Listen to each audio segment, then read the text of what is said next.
എന്റെ റൂം നീ എന്തിനാ റീഡെക്കറേറ്റ് ചെയ്യുന്നത് എനിക്ക് മനസ്സിലാവാത്തെ.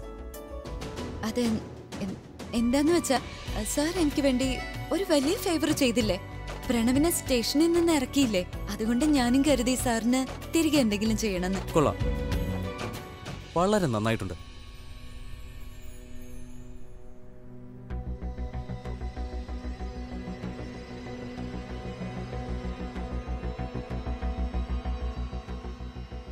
പക്ഷെ ഒരു കാര്യം എനിക്ക് മനസ്സിലാവുന്നില്ല. എന്റെ റൂമിൽ എന്തിനാ ഈ ബുക്കുകൾ വെച്ചിരിക്കുന്നത്?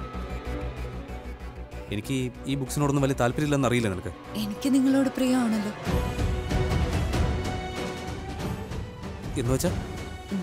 എന്നുവെച്ചാൽ ഞാൻ സാറിന്റെ സെക്രട്ടറി അല്ലേ? അപ്പൊ കൂടുതൽ സമയം ഈ റൂമില് ഞാൻ ചെലവഴിക്കുന്നില്ലേ? ഇനി ഞാൻ ഇവിടേക്ക് വരുമ്പോ സാറ് ചിലപ്പോ ബിസി ആയിരിക്കും. അപ്പോ എനിക്ക് ഈ ബുക്സ് ഒക്കെ എടുത്ത് വായിച്ചിരിക്കാമല്ലോ. It's okay. ശരി, ഡസന്റ് മാറ്റർ.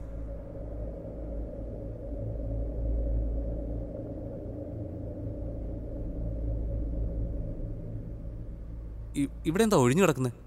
എന്തോ ഇവിടെ ഉണ്ടായിരുന്നല്ലോ. ദൈവത്തിന്റെ ചിത്രം. അല്ല, ഞാൻ ഉദ്ദേശിച്ചത് ഇവിടെയായിട്ട് നമുക്ക് ദൈവത്തിന്റെ ചിത്രം വെച്ചാലോന്നാ.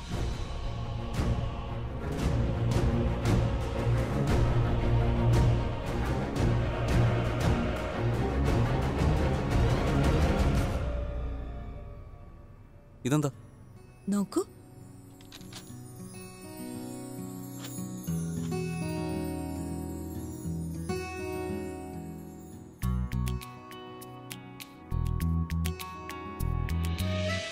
വാവ്,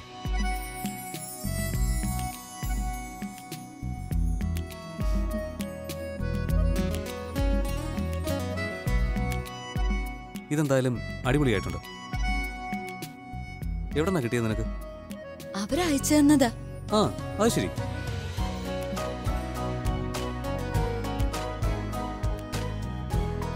ഇഷ്ടപ്പെട്ടു സാറിന്? ഇതെന്തായാലും വളരെ നന്നായിട്ടുണ്ട്. നമുക്കിത് ഇവിടെ എവിടെയെങ്കിലും ഹാങ് ചെയ്യാം. പക്ഷെ എവിടെ? ഒരു കാര്യം ചെയ്യാം, ഇവിടെ ആയാലോ? അവിടെ വേണ്ട. ആക്ച്വലി ഞാൻ വിചാരിച്ചത് ഇവിടെ വയ്ക്കാന്ന. അവിടെ വെച്ച ഒരു ഭംഗിയുണ്ടാവില്ല.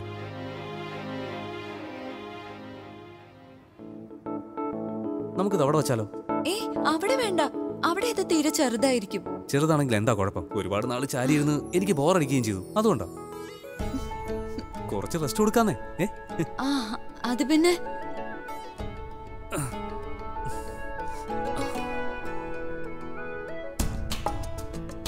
അതെ, സൂക്ഷിച്ച്. നീ എന്താ നോക്കി നിൽക്കുവാണോ? വന്ന് ഹെൽപ്പ് ചെയ്യ്. സോറി.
ഒരു കാര്യം ചെയ്താലോ?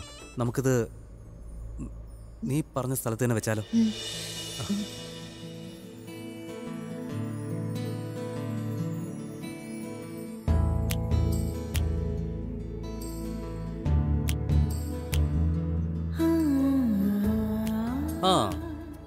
ഇപ്പോഴാ ഇതിനൊരു ഭംഗി കൂടിയത്. പെർഫെക്റ്റ്.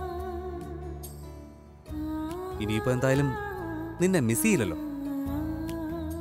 അല്ല, നീ ഇവിടെ ഇല്ലാത്ത സമയത്തെ, അതായത് നീ ജോലി കഴിഞ്ഞ് വീട്ടിൽ പോവില്ലേ? അപ്പോ ആ സമയത്ത് നിന്റെ ഈ ഫോട്ടോയിൽ ഞാൻ നോക്കിയിരിക്കാം.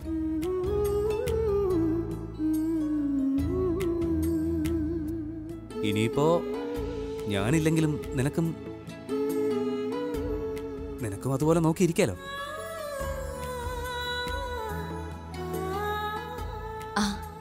അതുകൊണ്ടല്ലേ നീ എൻ്റെ ബെസ്റ്റ് ഫ്രണ്ട് ആയത്.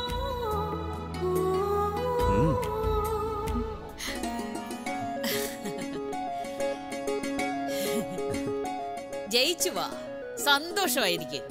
നീ ഇന്ന് ചെയ്ത കാര്യങ്ങളുണ്ടല്ലോ, എന്റെ മനസ്സിനെ അങ്ങ് സന്തോഷിപ്പിച്ചു. മതി അച്ഛമ്മേ, എല്ലാ അച്ഛമ്മയുടെ അനുഗ്രഹം കൊണ്ട് മാത്രം. കേട്ടോ, ഇതുപോലെ എപ്പോഴും മറ്റുള്ളവർക്ക് ഉപകാരപ്രദമായി ജീവിക്കണം. എന്റെ ഹൃദയം സന്തോഷിച്ചുകൊണ്ടിരിക്കും. ഇതിന് പകരമായിട്ട് എന്റെ ഈശ്വരൻ എന്നും നിനക്ക് സന്തോഷം നൽകിക്കൊണ്ടിരിക്കും. പക്ഷേ അമ്മേ, ഇവൻ രാത്രി മുഴുവൻ ലോക്കപ്പിൽ കിടന്നിട്ടല്ലേ വരുന്നത്. പക്ഷെ അമ്മ ഇവനെ അനുഗ്രഹിക്കുന്നത് കാണുമ്പോൾ ഇവനേതോ യുദ്ധം ജയിച്ചിട്ട് വന്നതുപോലെയാണല്ലോ തോന്നുന്നത്. എന്താ അമ്മ ഇങ്ങനെയൊക്കെ? നിനക്കൊന്നും മനസ്സിലാവില്ല. ഒരു കാര്യം ചെയ്യും, മനസ്സിലാക്കുന്നതിന് പകരം രണ്ടുപേരും ഒന്ന് പുറത്തേക്ക് ഇറങ്ങി നിൽക്ക്. അത് അമ്മ, കാരണം എനിക്ക് പ്രണവിനോട് കുറച്ച് കാര്യമായി സംസാരിക്കണം. അത് അമ്മേ, അമ്മയ്ക്ക് ഞങ്ങളുടെ മുമ്പിൽ വെച്ച് പ്രണവിനോട് സംസാരിക്കാലോ. ഞങ്ങളെല്ലാവരും ഈ വീട്ടിലുള്ളവർ തന്നെയാ. ഈ കാര്യങ്ങളൊക്കെ ഞങ്ങൾ എന്താ പുറത്തു എന്ന് പറയൂ? അമ്മയും പ്രണവിയുടെ പറയുന്ന കാര്യങ്ങളൊക്കെ. പമ്മി, ഞാൻ പ്രണവുമായി സംസാരിക്കുന്നത് നിന്നെ പറ്റിയല്ല, അത് പ്രിയയെ പറ്റിയാണ്. നീ എന്റെ പ്രിയപ്പെട്ട ബന്ധുവല്ലേ, ഇതിപ്പോ നിന്നോട് പറയേണ്ട ആവശ്യമില്ല. അതുകൊണ്ട് രണ്ടുപേരും പുറത്തേക്ക് നിൽക്ക്. പിന്നെ പുറത്തേക്ക് ഇറങ്ങുമ്പോ വാതിലടയ്ക്കാൻ മറക്കണ്ട. പക്ഷെ അമ്മേ, അമ്മ പറയുന്നൊന്നും എനിക്ക് മനസ്സിലാകുന്നില്ല. എന്റെ മോനെ, നീ ഇവളെയും വിളിച്ച് പുറത്തേക്ക് പോകും, അല്ലെങ്കിൽ പ്രണവിനോട് സംസാരിക്കാനുള്ള കാര്യങ്ങൾ മുഴുവൻ ഞാൻ മറന്നുപോകും. അമ്മേ, മറവിയുടെ കാര്യം പറഞ്ഞപ്പോഴാ ഞാൻ ഓർത്തത്. അത് പിന്നെ ഞാനൊരു കാര്യം മറന്നുപോയി. എനിക്ക് ഇവളോട് ചിലത് സംസാരിക്കാനുണ്ടായിരുന്നു. മമ്മി, നീ വന്നേ, എനിക്കൊരു കാര്യം പറയാനുണ്ട്. വളരെ ഇൻട്രസ്റ്റിംഗ് ആയിട്ടുള്ള ഒരു കാര്യമാണ്. നേരത്തെ പറയണമെന്ന് വിചാരിച്ചതാ, ഇപ്പോഴാ ഓർമ്മ വന്നത്. ആലിയ, അഭി വന്നോന്ന് നോക്ക്.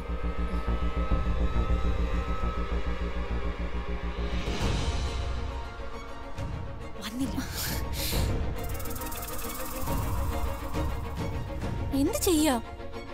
പ്രിയ ഉണ്ട് കൂടെ. ഞാനൊന്ന് പോയി നോക്കിട്ട് വന്നാലോ? തനു, നീ പ്രണവിനെ പറ്റി എന്താ പറഞ്ഞേ? ഐ മീൻ, ഈ പ്രണവിനെയും പ്രിയയും പറ്റി?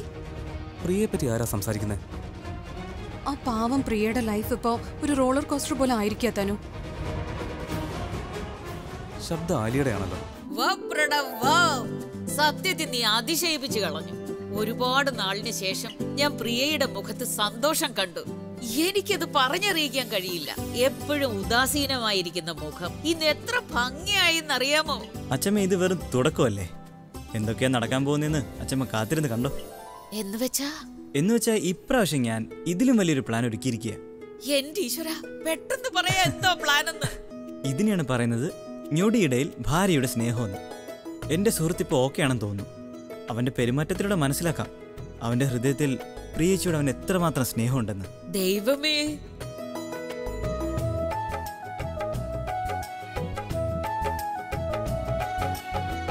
കണ്ണുപെടും നിന്നെ ഞാൻ. Thank you. ഇന്നത്തെ എന്റെ സന്തോഷത്തിൽ ഞാൻ കരുതുന്നത് നിന്നെ ഉണ്ടല്ലോ നന്നായിട്ടൊന്ന് ആദരിക്കണമെന്ന. അച്ഛമ്മ തരുന്ന ആശീർവാദം തന്നെ വലുതല്ലേ. നോക്ക്, ഐ മീൻ, നിനക്കും എനിക്കും ഒക്കെ പിന്നെയും മനസ്സിലാവും. കാരണം no one can misuse us. പക്ഷെ അവളാണെങ്കിലോ ഒരു ലോവർ മിഡിൽ ക്ലാസ് ഫാമിലിയിലുള്ളതല്ലേ. അങ്ങനെയുള്ള ഫാമിലിയിലുള്ള പെൺകുട്ടികളെ പയ്യന്മാർ ഒരുപാട് മിസ്യൂസ് ചെയ്യാറുണ്ട്. എന്തുമാത്രം ചീത്തപ്പേര് കേൾക്കുന്നുണ്ടാവും. അതും പ്രിയ ഇത്രയ്ക്ക് സിമ്പിൾ ആൻഡ് ഓണസ്റ്റ്. പിന്നെ I mean, you know, she's so naive and boring. Ali, ഇതിൽ ഞാനും നീയും വിചാരിച്ച് എന്ത് ചെയ്യാനാ? ഐ മീൻ, പ്രിയ തീരുമാനം എടുത്തിട്ടുണ്ടെങ്കിൽ അത് ചിന്തിക്കാതെ ഒരിക്കലും എടുക്കില്ലല്ലോ. എല്ലാം അവളുടെ ഡെസ്റ്റിനിയിൽ എഴുതി വെക്കപ്പെട്ടതാ. നീ എന്തിനാ ഇത്ര ടെൻഷൻ ആവുന്നേ? എങ്ങനെ ടെൻഷൻ ആകാതിരിക്കും തനു? ആഫ്റ്റർ ഓൾ ഞാനും ഒരു പെൺകുട്ടിയല്ലേ. ഒരു പെൺകുട്ടിയായ ഞാൻ മറ്റൊരു പെൺകുട്ടിയുടെ വെൽബീയിങ്ങിനെ പറ്റി ചിന്തിക്കില്ലേ Tanu? You know I am so concerned about her. അവൾക്ക് മോശമായിട്ടൊന്നും വരാൻ പാടില്ല. അതും ഇത്രയും നല്ലൊരു പെൺകുട്ടിക്ക്. എനിക്ക് എന്തെങ്കിലും ചെയ്തേ പറ്റൂ തനു. പക്ഷെ ആലിയ, നീ ഈ കാര്യങ്ങൾ പറഞ്ഞാൽ തന്നെ അത് കേൾക്കാൻ ഇവിടെ ആരാ ഉള്ളത്? ആ തനു, ഞാനും അത് ആലോചിക്കുന്നത്. ഞാൻ ഏട്ടനോട് തന്നെ ഈ കാര്യം സംസാരിക്കണോ വേണ്ടയോ എന്ന് ആലോചിക്കുക. ഏട്ടന് മനസ്സിലാവോ അതോ ഇല്ലയോ? എനിക്കറിയില്ല. ഞാൻ എങ്ങനെയാ ഏട്ടനോട് ഈ കാര്യങ്ങളൊക്കെ പറയുന്നത് തനു? ഇവർ പ്രിയെ പറ്റിയാണല്ലോ സംസാരിക്കുന്നത്. അതെന്താണെന്നൊന്ന് ചോദിച്ച് മനസ്സിലാക്കുന്നത് നന്നായിരിക്കും. അത് മാത്രമല്ല, ഏട്ടൻ ഏട്ടാ ഇവിടെ എന്ത് കാര്യമാണ് പറയുന്നത്? ഒന്നുമില്ല. എന്തിനാ കള്ളം പറയുന്നത്? എല്ലാം ഞാൻ കേട്ടതാ. നിങ്ങൾ പ്രിയെ പറ്റിയല്ലേ സംസാരിച്ചത്? ഞാൻ മുമ്പ് നിങ്ങളോട് പറഞ്ഞിട്ടുള്ളതാ, പ്രിയെ പറ്റി ആവശ്യമില്ലാത്ത കാര്യങ്ങളൊന്നും സംസാരിക്കരുതെന്ന്. എനിക്കറിയാം നിങ്ങൾക്ക് അവളെ ഇഷ്ടമല്ലാന്ന്. എന്നാൽ നിങ്ങൾ ഒരു കാര്യം കൂടി കേട്ടോ, പ്രിയ എൻ്റെ സെക്രട്ടറി മാത്രമല്ല, എൻ്റെ ബെസ്റ്റ് ഫ്രണ്ട് കൂടിയാണ്. പിന്നെ അവളെ എനിക്ക് അത്രമാത്രം വിശ്വാസമാണ്. പിന്നെ സിമ്പിളുമാണ്. എക്സാക്ട്ലി. പിന്നെന്തിനാ നിങ്ങൾ അവളുടെ പിറകെ പോകുന്നത്? അവളെ അവളുടെ വഴിക്ക് വിട്ടേക്ക്. ഞങ്ങൾ എപ്പോഴും അവളെ പറ്റി കുറ്റം പറയാണെന്ന് ഏട്ടന് തോന്നുന്നത് എന്തുകൊണ്ടാ? തനു, നിനക്ക് മതിയായില്ലേ? അവളെ പറ്റി സംസാരിക്കേണ്ടെന്ന് ഞാൻ പറഞ്ഞല്ലേ? ഏട്ടന് തോന്നുന്നത് നമ്മൾ ജലസിയോടെ ദേഷ്യത്തോടെ ഒക്കെയാണ് അവളെ കുറിച്ച് സംസാരിക്കുന്നതെന്ന്. എന്നാൽ നമ്മൾ രണ്ട് മണ്ടികളാ. അവളെ പറ്റി സംസാരിക്കുന്ന മണ്ടികൾ, അവളെ പറ്റി കൺസേൺഡ് ആവുന്ന മണ്ടികൾ. എന്നുവെച്ചാ ഏട്ടനോട് പറയാൻ വിചാരിച്ച കാര്യമല്ല ഇത്. പക്ഷെ ഞങ്ങൾക്ക് ഏട്ടനെയും ഏട്ടന്റെ സെക്രട്ടറിയും നന്നായിട്ട് അറിയാം. വളരെ ഇഷ്ടമുള്ളതുകൊണ്ട് ഏട്ടനെ അവൾ ഒരുപാട് കെയർ ചെയ്യുന്നുണ്ട്. വീട്ടിലുള്ള എല്ലാവരെയും കെയർ ചെയ്യുന്നുണ്ട് അവള്. ഓരോ ആൾക്കാരെ പറ്റി അവള് ചിന്തിക്കുന്നുണ്ട്. അതുകൊണ്ടാണ് അവളെ പറ്റി ആലോചിച്ചത്. അവളുടെയും പ്രണവിന്റെയും റിലേഷൻഷിപ്പിനെ കുറിച്ച്. പ്രണവിന്റെയും പ്രിയയുടെയും റിലേഷൻഷിപ്പിന് ഇപ്പൊ എന്താ പറ്റിയേ? എനിക്ക് തോന്നുന്നത് എന്താന്ന് വെച്ചാ, നീ എന്താന്ന് വെച്ചാ പറ അങ്ങോട്ട്. പ്രണവ് പ്രിയെ മിസ്യൂസ് ചെയ്യുന്നു എന്നാണ്.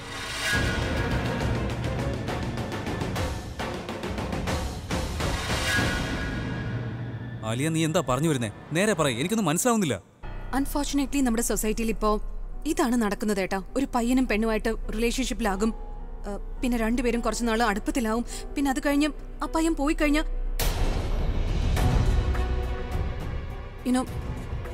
It's always bad for the girl. പെൺകുട്ടി ഇമോഷണലി അറ്റാച്ച്ഡ് ആകും പയ്യനോട്. അവനെ സ്വന്തമായിട്ട് കാണാൻ തുടങ്ങും. അവനെ പറ്റി സ്വപ്നം കണ്ടു തുടങ്ങും. പക്ഷേ all I want to say is, എനിക്ക് തോന്നുന്നത് എന്താന്ന് വെച്ചാൽ പ്രണവും പ്രിയയോട് ചെയ്യുന്നതെല്ലാം ഇതൊക്കെ തന്നെയാ. ആലിയ, പ്രണവ് അങ്ങനെയുള്ള ഒരാളല്ല. എനിക്ക് അവനെ കുട്ടിക്കാലം മുതലേ അറിയാവുന്നതല്ലേ. പ്രിയയോട് എന്തായാലും അവൻ അങ്ങനെയൊന്നും കാണിക്കില്ല. ഏട്ടാ, ഐ നോ ഏട്ടൻ ഇതൊന്നും വിശ്വസിക്കില്ല. പക്ഷെ ഏട്ടൻ ഇന്നലെ സ്വയം കണ്ടതല്ലേ ആ പ്രണവ് എന്താ ചെയ്തത്, എങ്ങനെയാ ബിഹേവ് ചെയ്തതെന്നൊക്കെ. അതുപോലെ ഏട്ടാ, ആ സമയത്ത് ഡോണ്ട് ഗെറ്റ് മീ റോങ്, ഏട്ടൻ കരുതുന്നുണ്ടാവും മുൻപ് ഞാൻ അവനെ സ്നേഹിച്ചിരുന്നു, അതുകൊണ്ടാണ് ഞാൻ ഇങ്ങനെയൊക്കെ പെരുമാറുന്നതെന്ന്.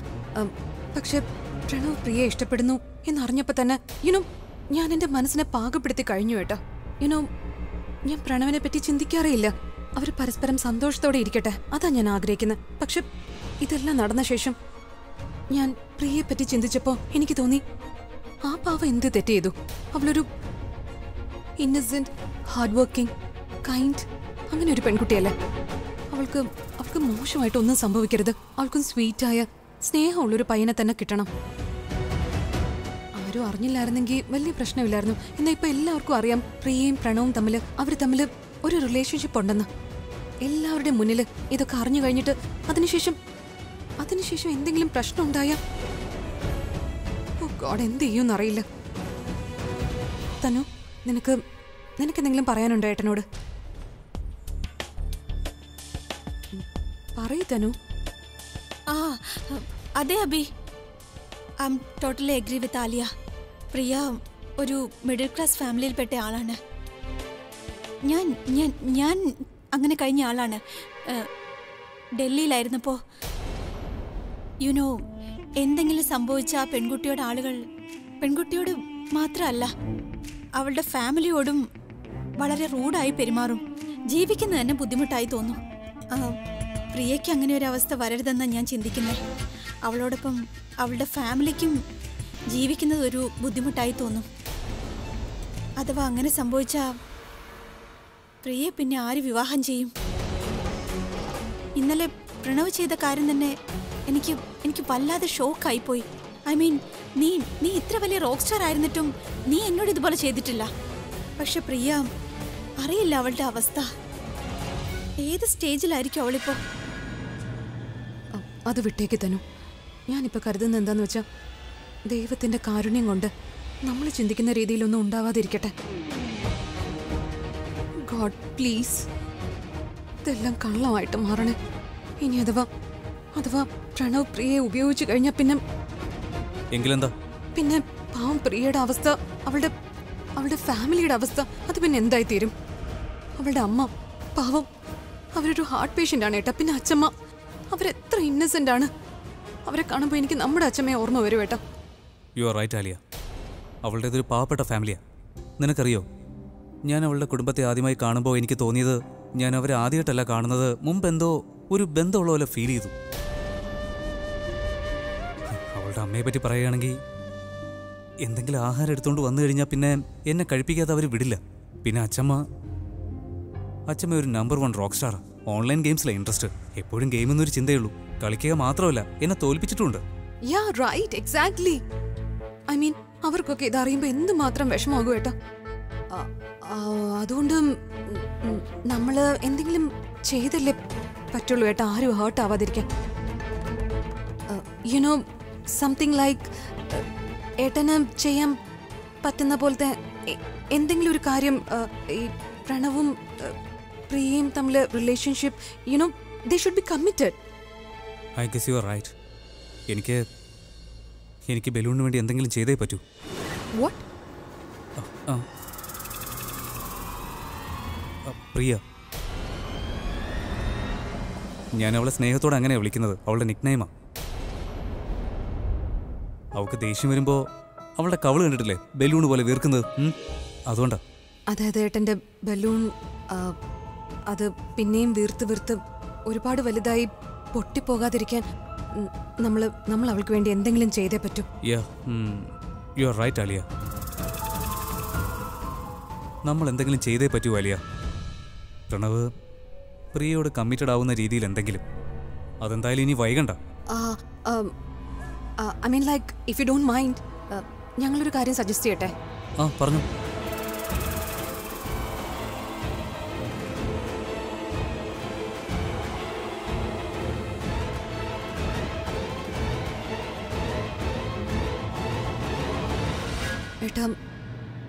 ഏട്ടൻ ഈ ഐഡിയ നല്ലതാണെന്ന് തോന്നുന്നില്ലേ? ഞങ്ങൾ ജസ്റ്റ് സജസ്റ്റ് ചെയ്തേ ഉള്ളൂ. അതായത് we are just concerned about Priya. അതുകൊണ്ട് കുഴപ്പമൊന്നുമില്ല. ചിലപ്പോ നീ പറയുന്നതാവും ശരി. ഇനി എനിക്ക് എന്തെങ്കിലും ചെയ്തേ പറ്റൂ.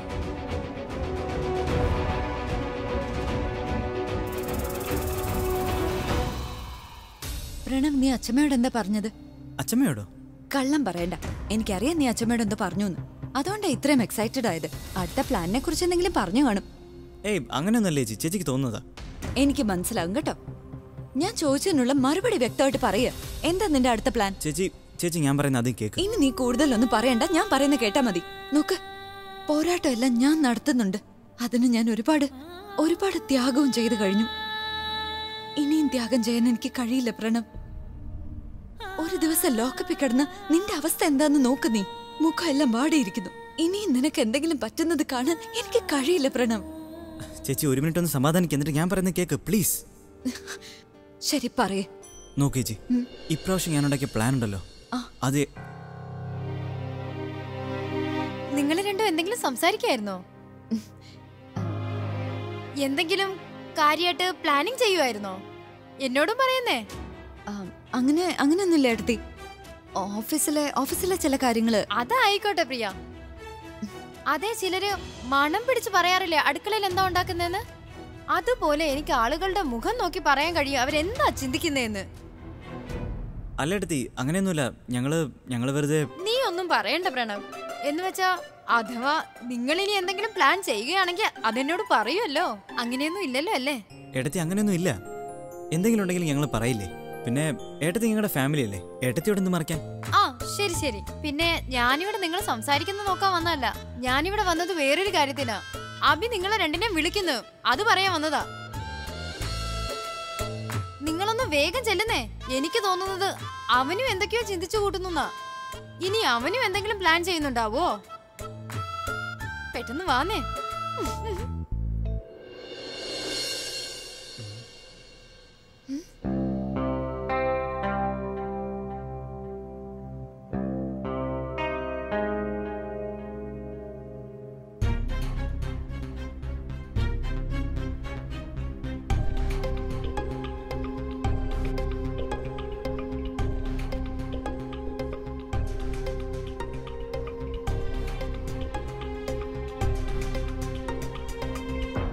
മമ്മി, എനിക്ക് തോന്നുന്നതേ അഭിയില്ലേ, അവൻ എന്തോ അനൗൺസ് ചെയ്യാൻ പോവാണെന്നാ.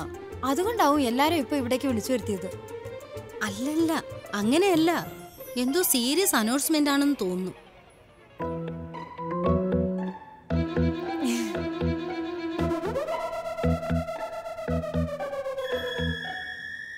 വായടക്കി രണ്ടുപേരും. അഭി ഇതുവരെ ഒന്നും പറഞ്ഞില്ലല്ലോ. അതിനിടയ്ക്ക് നിങ്ങളുടെ ചർച്ച തുടങ്ങിയോ? എന്തായി പറയുന്നേ? ആലിയ, നിനക്കെന്താ തോന്നുന്നേ? അഭി എന്തിനായിരിക്കും എല്ലാവരും വിളിച്ചു വരുത്തിയേ? നീ കുറച്ചു സമയം ഒന്നും മിണ്ടാതിരുന്ന സ്വയം അറിയാൻ പറ്റും.